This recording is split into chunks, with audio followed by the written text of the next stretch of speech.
अपने घर में बैठ के मस्त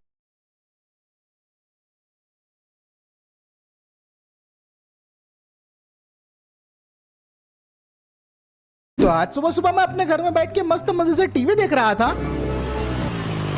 तभी इतने में ही मेरा फोन बजना शुरू हो जाता है।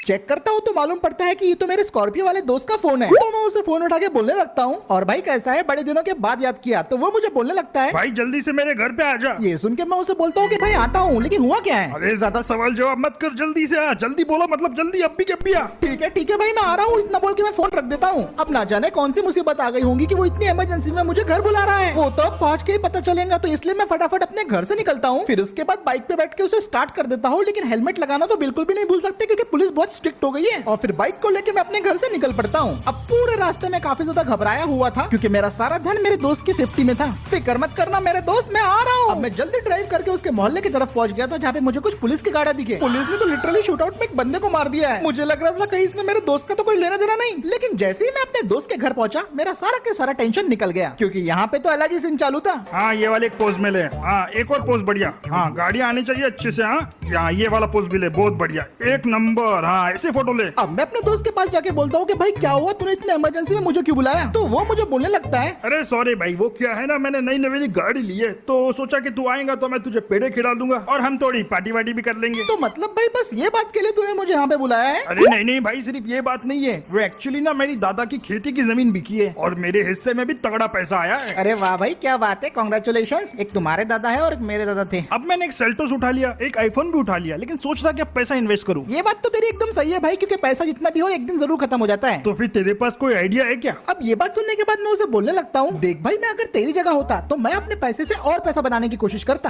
तेरा मतलब नहीं समझा मैं भाई। मतलब ये कि मैं सबसे पहले अपना एक बिजनेस शुरू करता। ओ अच्छा समझा, लेकिन कौन सा बिजनेस शुरू करेंगे हम? बताता हूँ ना भाई, लेकिन अभी उसके लिए तुझे मेरे साथ चलना पड़ेगा। तो ठीक है, चलो चलते हैं। अब मैं और मेरा दोस्त उसकी गाड़ी में बैठ जाते हैं, और फिर कार को स्टार्ट करने के बाद हम दोनों वहाँ से निकल पड़ते हैं। अरे वाह भाई, ये नई सेल्टोस तो काफी बढ़िया चल रही है तेरी। अरे ऑटोमेटिक गाड़ी है, बढ़िया चलनी है। एकदम सही बोल रहा है भाई। अब इन दिनों तो काफी सारे बिजनेस बूम में चल रहे हैं, लेकिन मुझे अपने दोस्त का पैसा एक ऐसे बिजनेस में इन्वेस्ट करवाना था जहाँ पे रिस्क कम हो और प्रॉफिट ज्यादा हो। भाई तू मुझे पांठेला खोलने के बारे में तो नहीं बोलेगा ना? अरे भाई पागल वागल हो गया है क्या, उसमें कौन सा प्रॉफिट है। तो फिर कहीं तू होटल या ढाबे वाबे का बिजनेस तो नहीं बोल रहा मुझे? अब इस सारी बातें सुनने के बाद मैं उसे बोलने लगता हूँ कि भाई तू अभी चुप रहे और भी कुछ भी गैस मत कर, मैं तेरे को सीधा लेके चलता हूँ अभी। अब पूरे आधा घंटा ड्राइव करने के बाद फाइनली हम उस जगह पे पहुंच गए थे जहाँ पे हमारा मेन काम था। अरे भाई थोड़ा आराम से चला ले, पैसा आ गया है इसका मतलब कुछ भी नहीं। बस भाई अब हम पहुंच ही गए। ओ भाई ये तो कोई शोरूम लगता है। फाइनली हम अपनी मंजिल पे पहुंच गए थे। ओ अब समझा मैं तेरा मतलब। अब हम दोनों अपनी गाड़ी से निकल के ट्रक शोरूम के बाहर आ गए थे, और फिर मैं अपने दोस्त को बोलने लगता हूँ कि भाई सारे बिजनेस फ्लॉप हो सकते हैं, लेकिन ट्रांसपोर्ट का बिजनेस ऐसा है जिसमें तुझे हमेशा फायदा ही फायदा मिलेगा। तभी उतने में उस ट्रक शोरूम का ओनर हमारे पास आ जाता है और हमें बोलने लगता है, गुड आफ्टरनून सर, क्या मैं आपकी कुछ मदद कर सकता हूँ? तो ये सुन के मैं उसे बोलने लगता हूँ कि हम यहाँ पे ट्रक्स खरीदने के लिए आए हैं। वो हमें अपना ट्रांसपोर्ट बिजनेस ओपन करना है ना, इसलिए। अगर ऐसी बात है तो आप बिल्कुल सही जगह पे आ गए हैं। चलिए मैं आपको ट्रक्स दिखाता हूँ। और इतना बोलने के बाद वो बंदा हमें ट्रक्स दिखाने लग जाता है। ये देखिए सर, हमारा सबसे most selling truck Tata Signa 5530S। ये एक ट्रेलर ट्रक है और इसके काफी सारे वेरिएंट्स आपको यहाँ पे मिल जाएंगे। नॉर्मली तो ये व्हाइट में आता है, लेकिन जो चाहिए आपको वो कलर हम दिला देंगे। BS6 इंजन मिल जाएगा, लोड कैरिंग कैपेसिटी एकदम मस्त है और अब बिल्कुल रेडी टू डिलीवर है सर जी। अब ये ट्रक तो मुझे पसंद आ गया था, लेकिन तभी ड्राइवर बोलने लगता है, ट्रक तो बहुत बढ़िया है, लेकिन मुझे ट्रेलर ट्रक नहीं चाहिए। ओके सर, मैं आपकी रिक्वायरमेंट समझ गया। तो फिर ये कैसा रहेगा? ये देखिए सर जी, टाटा सिग्ना 4830 टिप्पर ट्रक। अगर आपका कंस्ट्रक्शन या माइनिंग का वर्क है ना, तो सर जी आपके लिए परफेक्ट है, परफेक्ट। सेफ्टी एक नंबर, इंटीरियर एक नंबर, फीचर्स एक नंबर। इसको WCL लेके जाओ या जमन जट्टी, हर जगह चल जाएगा। टिप्पर के साथ होना या टिप्पर के बिना, अपने पास दोनों अवेलेबल है। टोटल 16 चक्कर ट्रक है। अब जिस टाइप का बिजनेस मैं अपने दोस्त को रिकमेंड करने वाला था, उसके लिए ट्रक एकदम परफेक्ट था, और मेरे दोस्त ने भी इस ट्रक को लेने का इरादा बना लिया था। तो वो अब बोलने लगता है, इसको देख के तो मैं सोच रहा हूँ कि एक की जगह 2 ट्रक्स ले लूं, क्योंकि जितने ज्यादा ट्रक्स उतने ज्यादा प्रॉफिट होगा। ऑल राइट सर, ये तो बहुत अच्छी बात है। उम्मीद है ये ट्रक आपको पसंद आएगा। तो भाई इन ट्रक्स की प्राइसिंग क्या रहेंगी? हम 2 लेने वाले हैं, तो इनके ऊपर डिस्काउंट वगैरह कुछ हो जाएगा ना? तो मेरी ये बात सुन के वो शोरूम का मालिक बोलने लगता है, सर ये ट्रक्स ये तो आपको 70 लाख में मिल जाएंगे। वाह इतना ज्यादा डिस्काउंट, 2 ट्रक 70 लाख में? नहीं सर जी, एक ट्रक की प्राइस है 70 लाख रुपीस, मतलब 2 ट्रक हुए 1 करोड़ 40 लाख। अरे बापा, इतना महंगा?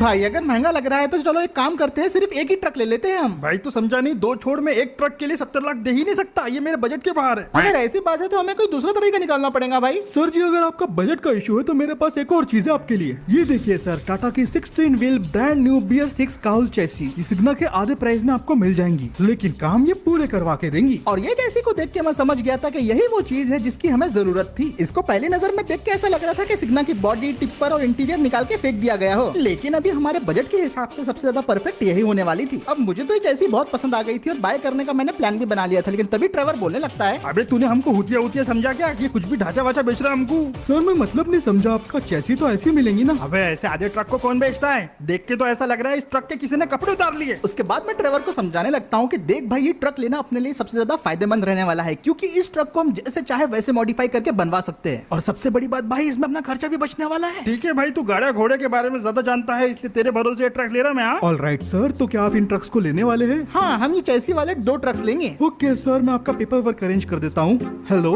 हाँ 2 टाटा चेसिस, ओके आज ही डिलीवर करने हैं। ओके ओके, हाँ बिल्कुल। अब इतने में ट्रेवर मुझसे पूछने लगा कि ऐसा कौन बंदा है जो इन ट्रक्स को अपने हिसाब से मॉडिफाई कर पाएगा, तो तभी मैं उसे बोलने लगता हूँ, बस भाई है एक बंदा, तो फिक्र मत कर। ओके ओके ठीक है, चलो सर मैंने सारे पेपर वर्क का इंतजाम कर दिया है, आप पेमेंट करके अपने ट्रक्स को ले जा सकते हैं। सारा पेपर वर्क होने के बाद हमने ट्रक्स को परचेस कर लिया था और अब हम लोग दोनों अपने अपने ट्रक्स में बैठ गए थे। और भाई कैसा लग रहा है? ऐसा लग रहा है कि ऑटो में बैठा हूँ, चलो चलते हैं। अब हम दोनों ने अपने अपने ट्रक्स को स्टार्ट किया और बिल्कुल आराम से हम शोरूम से अपने अपने ट्रक्स को ले जाने लगे। अरे वाह, इसमें तो पावर स्टीयरिंग है, क्या बात है। पहले तो हम अपने ट्रक्स को एकदम आराम से और केयरफुली चला रहे थे, लेकिन इंसान अपनी हरकतों से कभी बाज नहीं आ सकता। थोड़ी दूर आते ही हम लोगों ने ट्रक्स को रेकलेसली भगाना शुरू कर दिया था। ओहो क्या बात है, सोचा नहीं था ये इतने पावरफुल ट्रक्स होंगे। भले ये दिखने में नॉर्मल ट्रक्स लग रहे होंगे, लेकिन इनके अंदर पावर कूट कूट के भरा था। सिर्फ 10 मिनट की ड्राइव करने के बाद मालूम पड़ गया था कि पहले के मुकाबले टाटा के ट्रक्स अब काफी ज्यादा इंप्रूव हो चुके थे। हैंडलिंग, पावर, टॉर्क, हर चीज में टॉप लेवल थे। इन्हें चलाने में हमें इतना मजा आ रहा था कि हमने लिटरली रोड पे इनसे रेस शुरू कर दी थी। अब तो सोच रहा था कि ट्रक रेसिंग भी करनी पड़ेगी। सामने से हट जाओ दोस्त, मैं आ रहा हूँ। ओहो, यहाँ पे भी आके निकलने की कोशिश कर रहा है, लेकिन इतना आसानी से नहीं। हाँ तो कितना भी हाथ पैर मार ले, इस बार जीत मेरी होंगी बच्चे।